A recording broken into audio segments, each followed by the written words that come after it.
Rev up your engines!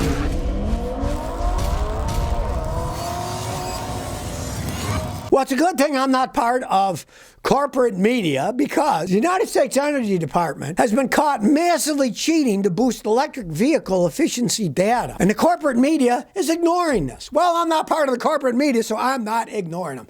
And I know for years they've been giving out false data, how far they can go. And they make up these fake energy things that mean nothing. For example, a 2022 Tesla Model Y tests at the equivalent of about 65 miles per gallon in a laboratory, which is about the same as most hybrids will get, right? By the government, it is currently counted as having an absurdly high compliance value of 430 miles per gallon. Because they make up this thing called compliance value. Totally made up. The government says I'm getting 430 miles per gallon on my Tesla. No, you aren't. According to the guys who actually tested stuff, it's about 65 miles a gallon. Just like some really good hybrids will get gas mileage like that, right? So you can't say miles per gallon because actually it gets 0 miles per gallon because it doesn't use any gallons of gasoline. So they make up this baloney thing called high compliance value and bump it up to 430 miles per gallon.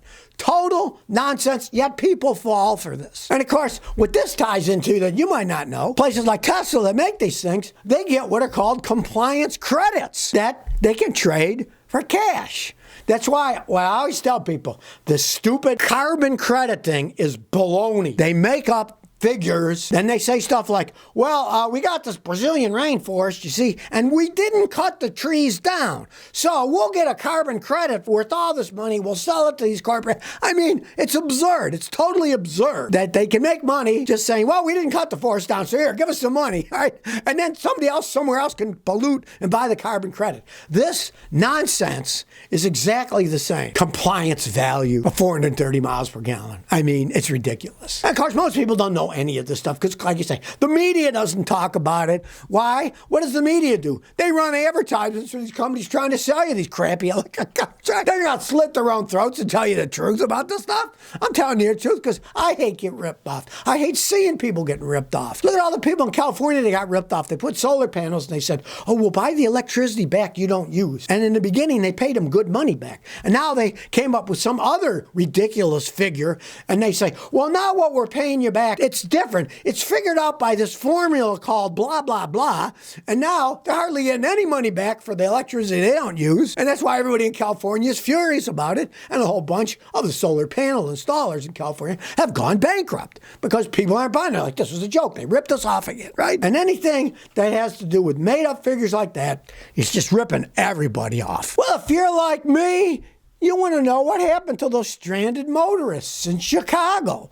Why did all those Teslas get stuck, frozen, and they couldn't charge them? Here's the real reason behind from people who were there. Well, the Tesla Owners Club in suburban Chicago said they checked out 13 of these Tesla superchargers, and 3 of them were completely out of order. Now, there's various reasons. Extreme cold can cause the charging cables and the connectors and other components to fail. Ice accumulation can stop it, stiffening of materials, and of course, increased resistance. The colder it gets, the more resistance there is. So what happens is eventually they get malfunctions and the machines shut themselves down for safety. And what a lot of people don't understand about electric cars is you're not just plugging your car into a plug like sticking my light in a wall socket here, right? No, it doesn't work that way. You plug them in. The computer in the Tesla supercharger's talking to the computer in the car, and they look at everything to decide how fast they can charge them, if they can charge them at all. I've had many people coming to visit me. They bring a car, they almost didn't make it to me, and when I was in Rhode Island, a lot more electric cars there. Tennessee, there's not that many, but there's tons in Rhode Island on the East Coast. And they said, the charger wouldn't work when I plugged it in. My credit card wouldn't work in it. Or they got there and the cable was damaged. And then all these things are going to shut down the system. I checked out a bunch of them when I'm traveling through.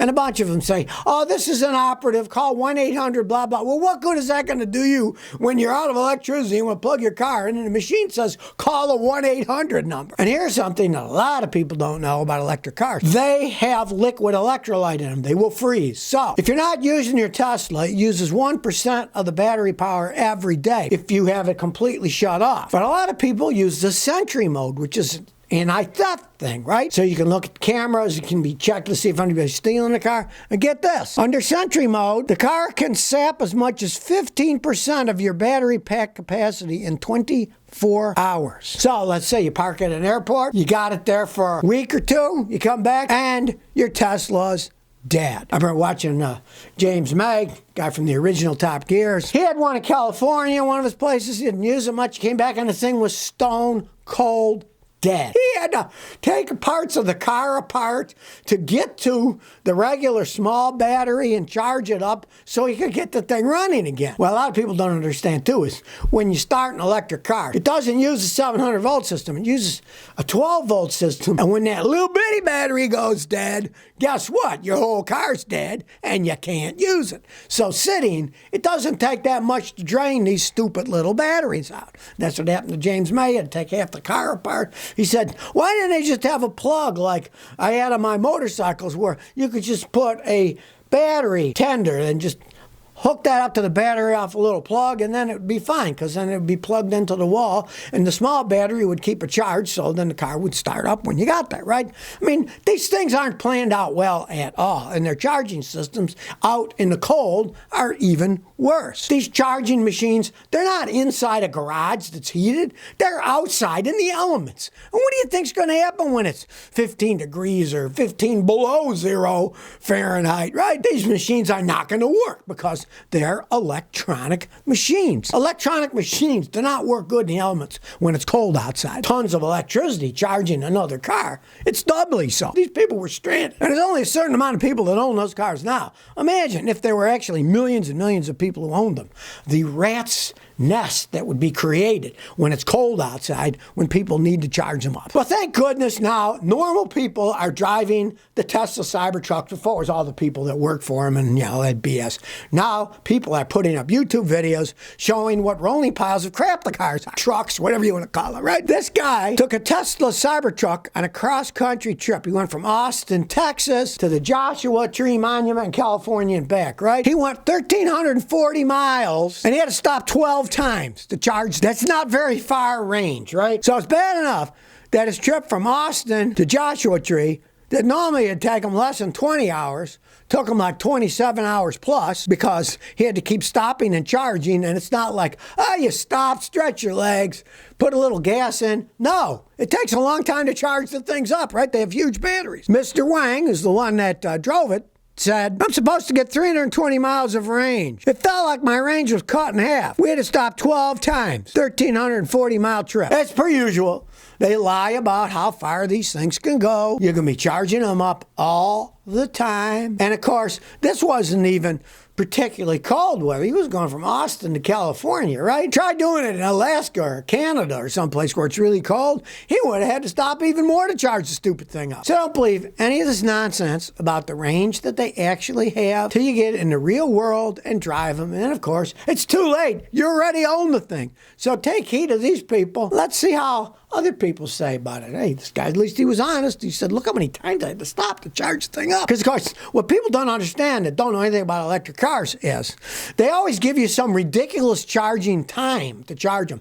But that's always from 20% to 80%. So right there, you've lost 40% range of the vehicle because you're not going below 20%. So that's 20% you lost. And you're only charging it to 80% because past that, it takes way too long to charge them. So that's another 20%. So you're only working with 60% to begin with. And then in the real world, you lose some of that. So it's less than 50% of what you think you're going to get on the thing. The way those charges work is they can supercharge relatively quickly from 20 to 80%. But going from 80 to 100, you're going to be sitting there over an hour. Now, most people aren't going to do that. So instead, you got to keep stopping and charging it up when it gets below 20%, and then charge it up to 80%, and when it goes down, it's just stupid. It would be like owning a gasoline car that had a 20-gallon tank, but you could only use like 12 gallons of the fuel, and the rest was just sitting there unusable. And then sometimes guys will test and say, we got our Tesla to go 320 miles. We started it up full and we drove it until it stopped. Well, great, but then when it stops, you're stuck where you are, right?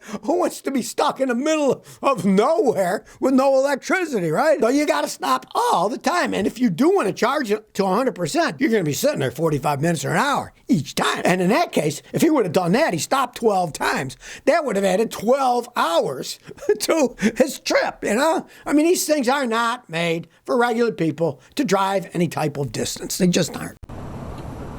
So if you never want to miss another one of my new car repair videos, remember to ring that bell.